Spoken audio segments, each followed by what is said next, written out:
What's up folks, how's it going? This is Waj. Hope you guys are all doing well. And today we're going to be talking about the Google Pixel 3 camera. Now certainly in terms of comparing it to other smartphones, we've pretty much encountered that it's the best smartphone ever made in terms of the camera capabilities. And with the new night sight feature, it kind of takes things even forward in terms of low light photography. Now what we're interested in specifically in this video is how does it compare against a full-fledged dedicated camera like the Panasonic GH5. What's kind of interesting is we're going to do a semi-blind comparison. So you're going to see an A clip and a B clip, and then you go ahead and put in the comments which one you think is which, and then later on we're going to reveal the identity of those clips. So if you're interested, let's get right into it.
Okay, so now we're back, and all of the clips labeled A were the Pixel 3 XL, and the B clips were the Panasonic GH5.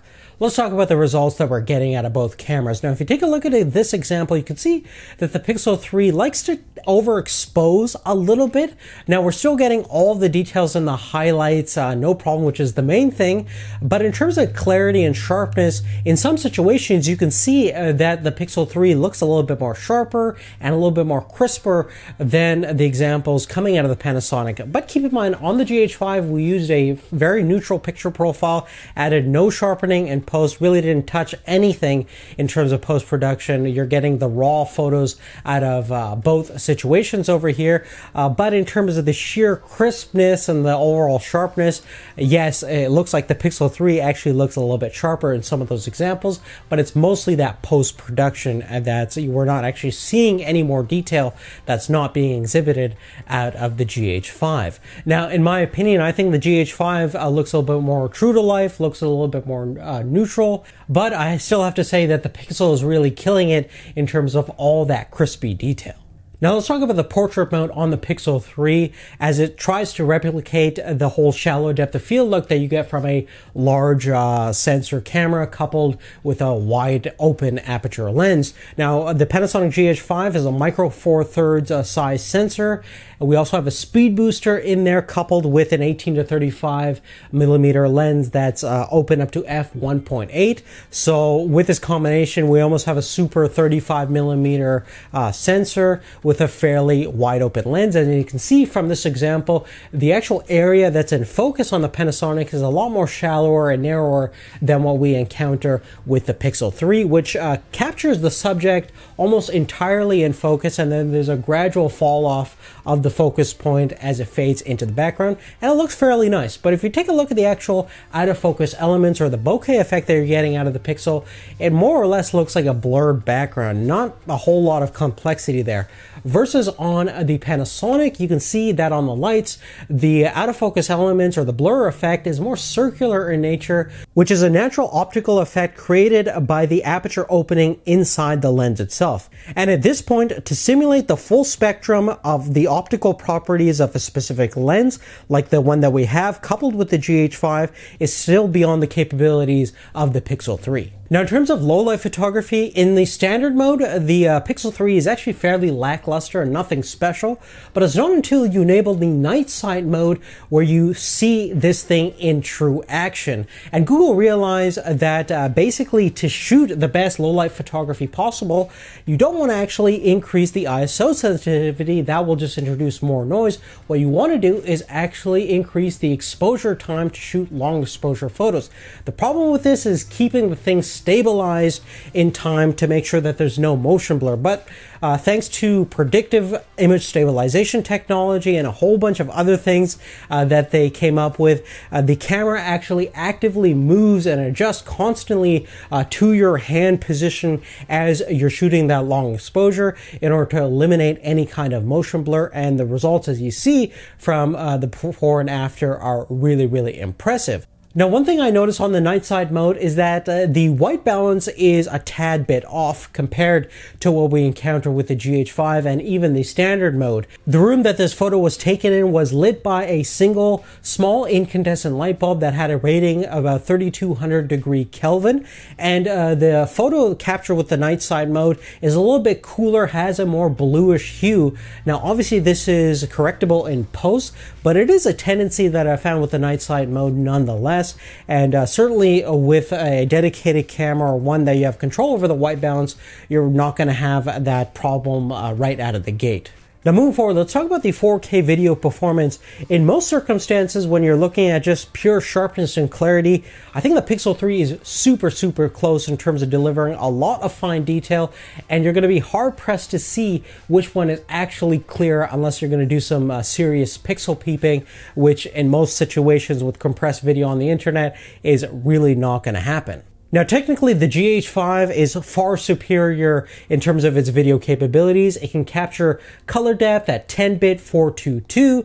The bit rate of the video itself is a maximum at 150 megabits per second, versus the Pixel 3 is 8-bit color at 420, and the maximum bit rate is around 50 megabits per second. So we're getting a lot more color information captured, as well as 3 times the bit rate on the video on the GH5. So obviously when it comes to an editing, post-production standpoint, there's definitely no comparison. The GH5 will give you a lot more versatility in terms of color grading and correcting things in post, where we simply don't have enough bandwidth on the Pixel 3, which is understandable because it is a smartphone nonetheless. Now, logically, there's some serious limitations to the 4K video mode compared to a dedicated camera. Firstly, in terms of low light performance, there is no night side mode on the Pixel 3 for video, so you're going to notice a lot of noise, a lot of detail loss when things are not optimal in terms of a lighting condition.